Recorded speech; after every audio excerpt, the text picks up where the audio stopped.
Boa tarde, todos me ouvem bem?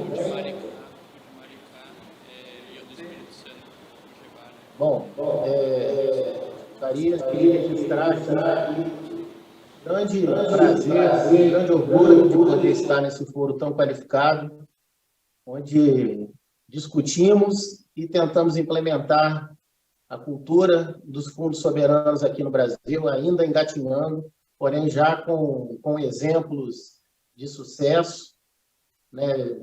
Estamos aqui nesse recinto, autoridades políticas e autoridades acadêmicas que se dedicam ao tema e reconhecem todo o potencial do ponto de vista econômico e de desenvolvimento que a ferramenta do Fundo Soberano traz para a sociedade local. Então, reforço aqui meus cumprimentos aos secretários municipais presentes, às autoridades acadêmicas, Dr. Paul Ketz, nosso vice-reitor da Universidade Federal Fluminense, que já deve ter se deslocado, mas, de qualquer forma, fica também aqui o registro do agradecimento por ser nosso anfitrião. Gostaria também de saudar meu amigo Alexandre Gebara, que presencialmente representa o Estado do Espírito Santo. Infelizmente, não pude estar presente devido a outras agendas, mas amanhã nosso Estado também se fará presente com a participação do Dr. Munir Abud, nosso presidente do Banco de Desenvolvimento. Gostaria de deixar bem claro aos colegas que o Fundo Soberano do Estado do Espírito Santo, apesar de pouco tempo de criado, já é uma realidade que transforma a vida da sociedade capixaba. O governo do Estado do Espírito Santo, no atual mandato do nosso atual governador, Renato Casagrande, criou e implementou o Fundo Soberano, mas esse projeto já é um projeto antigo. Desde 2013, 2014, o governador já havia tentado implantar, porém, na época, em função das dificuldades financeiras que o Estado vivia, não pareceu exatamente um bom momento para ser implementado. Infelizmente, só agora, no ano de 2019, conseguimos implementar. Porém, com pouco tempo, ele já transformou completamente a realidade do Estado do Espírito Santo e vem fazendo a diferença, como alguns dos senhores devem já conhecer, os casos e as informações que chegam. E eu gostaria de passar para vocês aqui um pouco da experiência que foi participar lá atrás, ainda em 2019, da criação desse fundo. Na época, eu liderei um grupo técnico criado pelo governador para estudar e desenhar as minutas legais, tanto da lei que criou o nosso Fundo Soberano, quanto do decreto que depois regulamentou.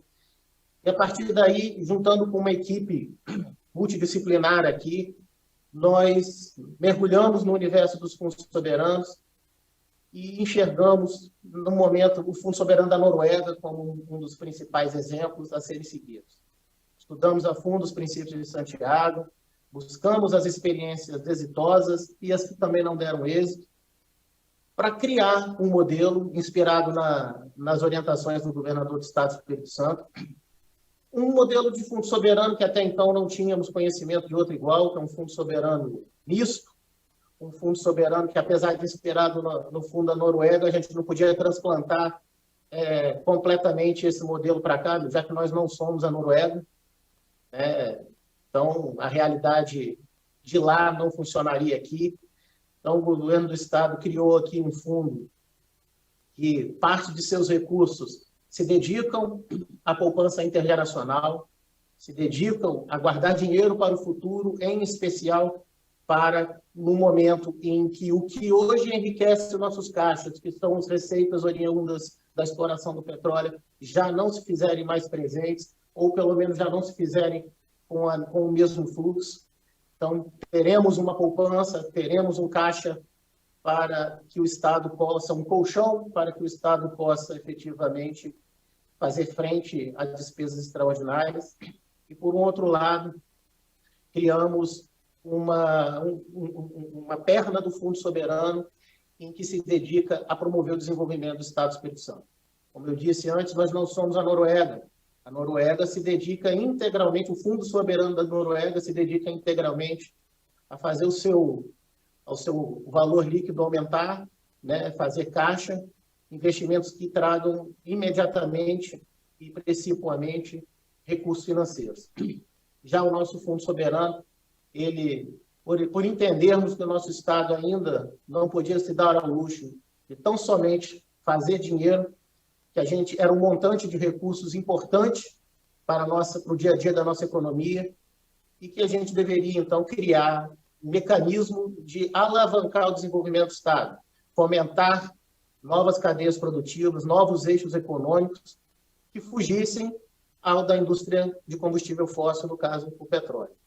Então, criamos um fundo onde 60% dos recursos que são aportados neles vão para um agente operador, que é o BANDES, o nosso Banco de Desenvolvimento do Estado, e ele tem essa missão de aplicar esses recursos em empresas que venham a se instalar no Espírito Santo ou empresas capixabas que venham a trazer projetos novos para criar novas matrizes econômicas, novos eixos para a economia. E 40% desse recurso fica com o nosso Banco Estadual, o Banestes, e eles têm a função principal de fazer esse recurso render. A partir daí, hoje, nós temos um fundo soberano que já conta com mais de R$1 bilhão em caixa. Temos sido criado do zero apenas 2 anos atrás, onde a conta onde os valores começaram a gerar dentro do fundo. E já temos exemplos muito bons, principalmente vindo do Bandes, que já criou o primeiro FIP, né, primeiro Fundo de Investimento e Participações, que já está operando e fazendo resultado. E eu julgo que a nossa experiência até o momento tem sido bastante exitosa, e eu considero esse êxito a 3 fatores específicos. Então, o tripé que a gente lança aqui, que a gente identifica que são os balizadores do nosso sucesso. É a governança, a tecnicidade e a transparência. A governança, a gente entende que o papel do Estado, muito mais do que ajudar o desenvolvimento, é não atrapalhar o desenvolvimento do fundo. O fundo, ele é um ente autônomo, ele tem vida própria, ele reage principalmente ao mercado, mas também reage mal a interferências do poder público. Então, a gente ajudando e não atrapalhando, a gente consegue fazer com que o fundo seja exitoso cada vez mais. Criamos um conselho gestor, composto por agentes públicos de várias pastas, para sempre ter uma visão, né, multidisciplinar. Então, eu sou secretário de Desenvolvimento e Inovação, presido esse conselho gestor, mas temos aqui o secretário de Planejamento, o secretário de Governo, o secretário de Finanças, procurador-geral do Estado e controlador, né, secretário de Controle e Transparência. Essas pastas formam o conselho gestor do nosso Fundo Soberano, e lá discutimos as principais diretrizes que queremos para esse fundo, e passamos essas diretrizes por meio de resoluções para os agentes operadores do fundo, que são o Banestes e o Bandes. O segundo pilar desse tripé é a tecnicidade. Tanto na criação quanto na operação do Fundo Soberano, temos equipes técnicas especializadas, dedicadas, e que, recebendo os inputs políticos vindos do Conselho Gestor, eles transformam isso nas ações para o mercado que o fundo vem trazer. Obviamente, com muita transparência, que é o terceiro tripé, o terceiro pilar desse tripé, né, que temos um site, em especial uma ferramenta de transparência muito importante, onde lá tem toda a divulgação do histórico, as regras de operação do fundo, todas as decisões tomadas.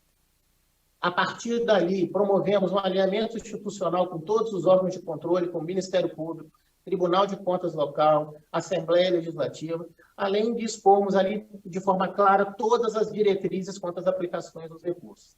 Então, partindo desse princípio de governança, tecnicidade e transparência, a gente consegue ter hoje um fundo soberano ainda que adaptado às nossas realidades, né, como já dissemos, um fundo soberano misto, mas que já está projetando para o Estado do Espírito Santo um futuro muito exitoso. Fizemos uma primeira tranche esse ano de 250 milhões de reais para investimentos em empresas de base tecnológica. Contratamos por meio de licitação, na verdade o Bandes, né, que é o agente operador, contratou por meio de licitação uma operadora. A TM3, né, a Trivela, foi a empresa escolhida, já fez, promoveu esse lançamento desse fundo, desse FIP de 250 milhões de reais, e é o maior FIP brasileiro de venture capital de um único cotista, né, que é, nesse caso, o Estado do Espírito Santo. E isso aqui no Estado já é um sucesso, já temos várias empresas, várias startups com recursos aportados, estamos atraindo para o Estado do Espírito Santo, e a gente entende que isso, em médio prazo, vai transformar o Estado do Espírito Santo em referência nacional na área de tecnologia, né, em surgimento e alavancagem de startups.